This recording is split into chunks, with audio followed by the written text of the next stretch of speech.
tube international qui s'est écoulé à plus de 3 millions d'exemplaires dans le monde. Cette chanson, sortie en 1991, a marqué l'émergence de la musique raï et a lancé la carrière de son interprète Khaled. Khaled, qui a été condamné la semaine dernière pour plagiat. Didi ne serait pas son œuvre, mais celle d'un autre artiste algérien. Les explications d'Hassan Ayadi et Jérémy Moreau. Ce tube a fait le tour du monde.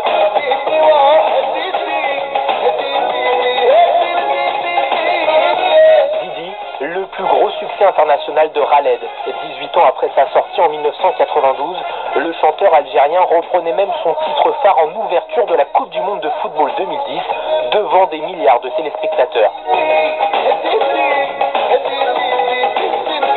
Problème, Didi serait une copie. La preuve sur cette cassette. Dessus se trouve la chanson Elikan. Elle aurait été enregistrée en 1987 par Cheb Rabat, autre chanteur de raï.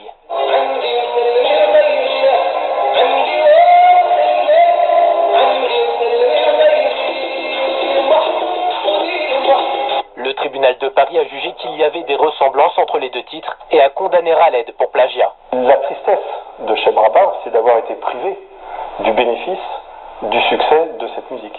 Il a eu le sentiment d'avoir crié dans le désert pendant 20 ans. Personne n'a voulu l'écouter pour différentes raisons. Il y avait une espèce de combat entre le pot de fer contre le pot de terre.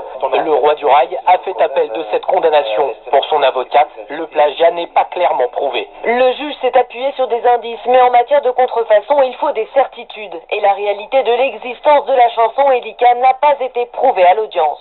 Une réalité mise en doute car Cheb Rabat aurait déposé Elikan à la SACEM qu'en 1995, 3 ans après le dépôt de Didi par Khaled.